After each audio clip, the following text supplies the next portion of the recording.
Freemasonry is a secret fraternal order that has existed for hundreds, arguably thousands of years, and is now operating in most every country in the world. Masonry promotes itself as a philanthropic club for men of morals, and they perpetuate this image through members of the first three blue degrees. 97% of all Masons fall into this category, and they are often upstanding citizens, pillars of the community who truly are charitable and benevolent. However, the higher degrees, the inner circle of world Freemasonry, use the society's worldwide influence to advance their control. Acharya S. wrote, "Although the Brotherhood of Masonry appears to be relatively new, it is in reality the oldest continuous network on the planet, dating back many thousands of years, beginning when stones were first dressed. Masonry today has a generally sinister reputation because the people suspect that this powerful brotherhood has been manipulating and exploiting them. However, the average Mason has never been in the know and is therefore merely a member of a social club. Nevertheless, the higher-ups have indeed had their hand in creation on this planet on a large scale for a long time.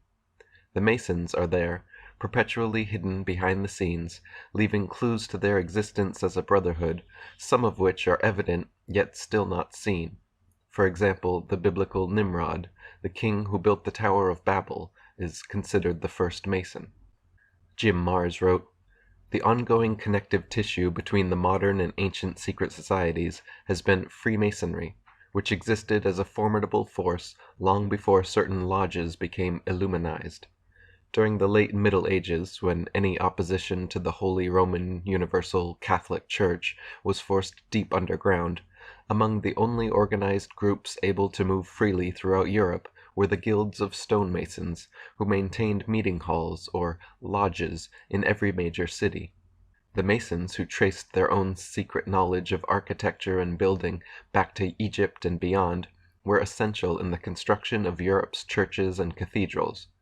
They were the direct descendants of early guilds of Masons which existed both in Egypt and Greece, and utilized esoteric construction techniques in their craft. These techniques had been passed down through the sects and mystery schools, and some continue to confound modern builders.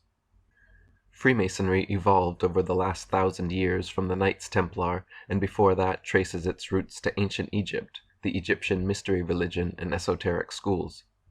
Some believe the original Masons were the builders of the pyramids, or that they hold the secrets of those early master Masons. Freemasonry is not, however, merely a builders and stoneworkers guild. Right from the first degree, initiates take blood oaths, perform occult rituals, and begin learning about a number of arcane subjects, delving deeper as they rise in degrees. Some of the subjects studied and practiced include astrology, consciousness, magic, tarot, Kabbalah, the Tree of Life, sacred geometry, divination, scrying, theosophy, numerology, symbology, alchemy, hermeticism, the chakra system, auras, energy bodies, astral projection, out-of-body experiences, kundalini, geomancy, Masonic occult history and philosophy, metaphysics, epistemology, secret handshakes, and secret gestures. Masons rise in degrees through a process of rituals and initiations. They read books like Machiavelli's The Prince and Albert Pike's Morals and Dogma, then write essays detailing whether they agree philosophically with people like Pike, Hegel, Machiavelli, and others. These essays are then sent to the headquarters of International Freemasonry and reviewed by top-level Masons. If the initiate agrees that the few should control the many, and that secret society rule is virtuous, etc., then he is congratulated and promoted through higher degrees. If the initiate disagrees that the few should control the many, and holds a genuinely moral position, then he is congratulated and promoted within his existing branch, never to rise above the blue degrees. Every Mason will disagree with this, however, because most Blue Lodge Masons genuinely do not know, and high-ranking Masons are sworn to secrecy. Commander of the Supreme Council of the 33rd Degree and Supreme Pontiff of Universal Freemasonry, Albert Pike, wrote in his Morals and Dogma, "The blue degrees are but the outer court or portico of the temple. Parts of the symbols are displayed there to the initiate, but he is intentionally misled by false interpretations. It is not intended that he shall understand them, but it is intended that he shall imagine that he understands them. Their true implication is reserved for the adepts, the princes of Masonry. 33rd degree Masonic historian Manly P. Hall wrote, "Freemasonry is a fraternity within a fraternity, an outer organization concealing an inner brotherhood of the elect. It is necessary to establish the existence of these two separate yet interdependent orders, the one visible and the other invisible. The visible society is a splendid camaraderie of free and accepted men enjoined to devote themselves to ethical, educational, fraternal, patriotic, and humanitarian concerns. The invisible society is a secret and most august fraternity whose members are dedicated to the service of a mysterious arcanum arcandrum, a sacred secret. Those brethren who have essayed to write the history of their craft have not included in their disquisitions, a formal discourse or treatise, the story of that truly secret inner society, which is to the body Freemasonic what the heart is to the body human. In each generation only a few are accepted into the inner sanctuary of the work. The great initiate philosophers of Freemasonry are masters of that secret doctrine which forms the invisible foundation of every great theological and rational institution. The process from a 1st to 33rd degree Freemason may take 10, 20, 30, or more years, but is not based on time. The way initiates rise degrees is through invitation by members of a higher degree. This is the nature of all secret societies. The only way to get ahead is by appeasing those ahead of you. It is through this bootlicking pyramid structure that the few bloodline elite at the top control the many at the bottom. Then, by issuing lords, knights, and vassals of various degrees along the way to do their bidding, the royals essentially control all facets of this worldwide brotherhood." Manly P. Hall wrote, "The initiated brother realizes that his so-called symbols and rituals are merely blinds fabricated by the wise to perpetuate ideas incomprehensible to the average individual. He also realizes that few Masons of today know or appreciate the mystic meaning concealed within these rituals." Jim Mars wrote, "The invitation only 33rd degree is the highest publicly known degree. The vast majority of members look upon their affiliation with Freemasonry as little different from joining the Lions Club, the Optimists, or the Chamber of Commerce. And from their standpoint, this is true. Even Masonic literature makes clear that only those initiates who progress beyond 33rd degree status are educated in the group's true goals and secrets. This hierarchy is readily admitted by Masonic authors. There has always existed an external, elementary, popular doctrine which has served for the institution of the masses who are insufficiently prepared for deeper teaching," wrote Mason Wilmshurst. "There has been an interior, advanced doctrine, a more secret knowledge, which has been reserved for riper minds, and into which only proficient and properly prepared candidates who voluntarily sought to participate in it were initiated." The highest known formal degree of Masonry is the 33rd degree. This title has been held by many world leaders and important names in modern history. The following U.S. presidents were known to be Masons, many of them 33rd degree: Washington, Jefferson, Madison, Monroe, Jackson, Polk, Buchanan, Johnson, Garfield, McKinley, Roosevelt, Taft, Harding, Roosevelt, Truman, Ford, Carter, Reagan, Clinton, both Bushes, and Obama. All the following people were also Masons, most of them 33rd degree: Buzz Aldrin, John Glenn, Yasser Arafat, Tony Blair, John Wilkes Booth, James Cameron, Winston Churchill, Walt Disney, Bob Dole, Frederick Engel, Newt Gingrich, Mikhail Gorbachev, Al Gore, Billy Graham, Richard Holbrooke, J. Edgar Hoover, Colonel Mandell House, Saddam Hussein, Burl Ives, Jesse James, Jesse Jackson, Henry Kissinger, Vladimir Lenin, Robert McNamara, Karl Marx, Lord Alfred Milner, Benjamin Netanyahu, Albert Pike, Prince Philip, Colin Powell, Cecil Rhodes, James Rothschild, Charles Taze Russell, Joseph Stalin, Strom Thurmond, Leon Trotsky, Paul Warburg, H.G. Wells, and thousands more. Tex Mars wrote, "When we examine the historical record of the world's most despicable mass murderers and revolutionaries, we find that almost all of them were members of Freemasonry and other secret societies of the Illuminati.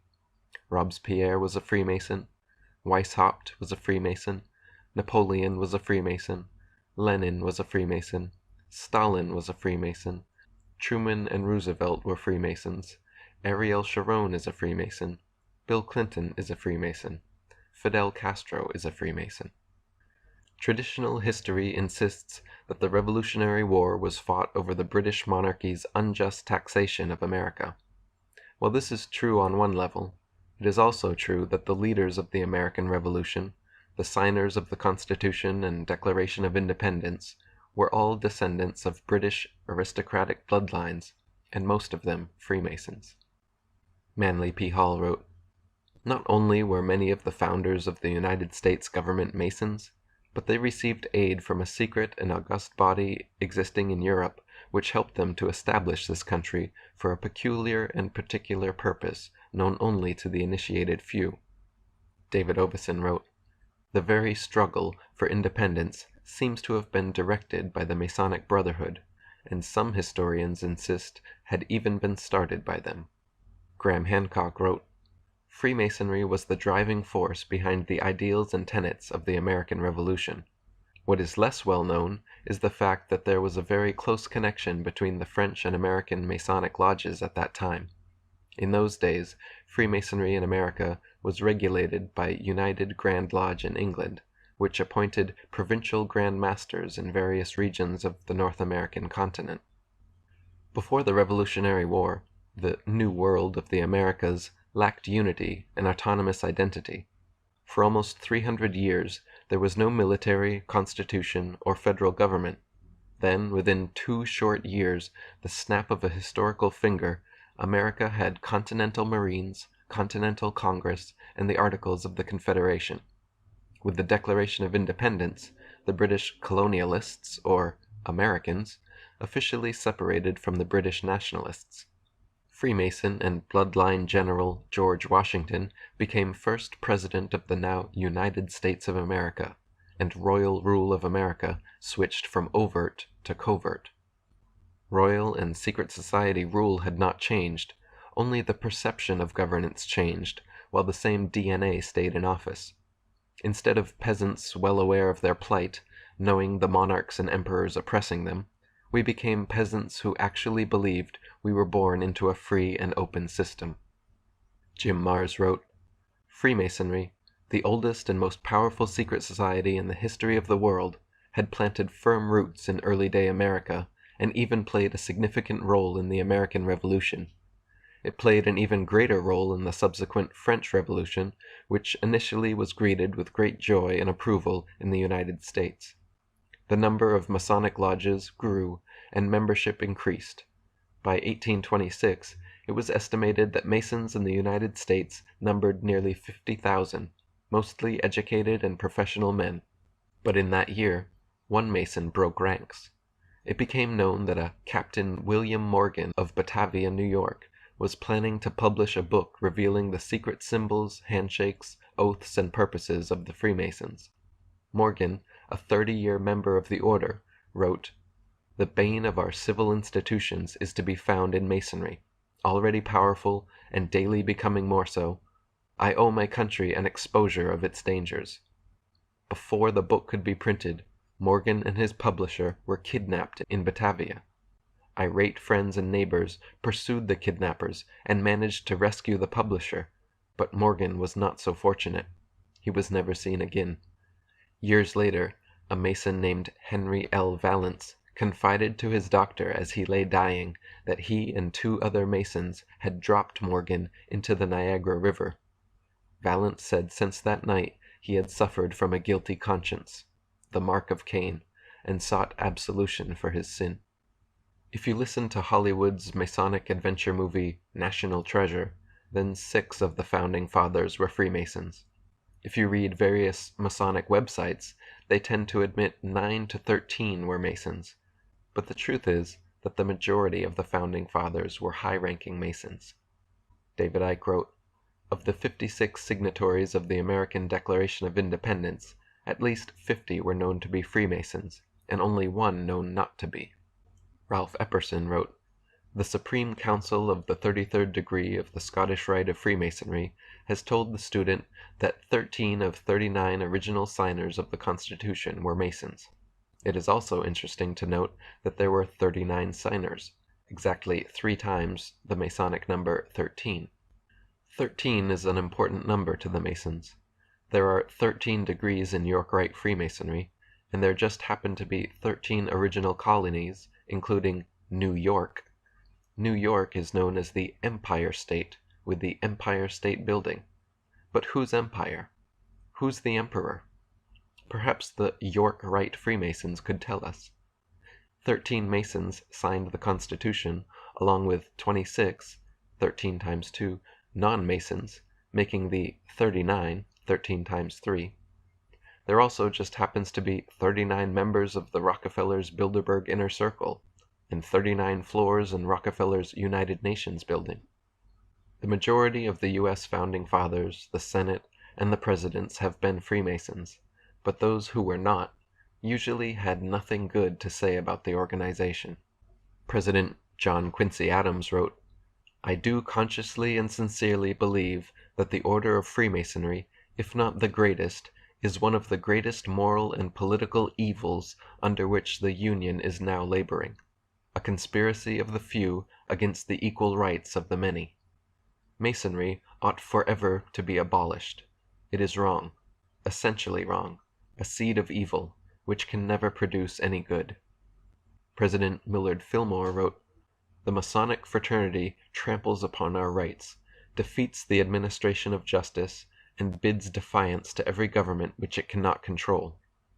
President Ulysses S. Grant said, "All secret oath-bound political parties are dangerous to any nation, no matter how pure or how patriotic the motives and principles which first bring them together."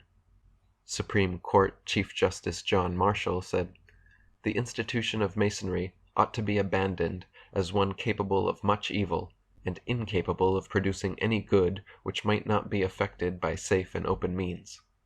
And Reverend John G. Stevens wrote, "Masonry was a state within a state, and that one day Masons would overthrow the democratic government of the United States and would crown one of their grand kings as ruler of this nation."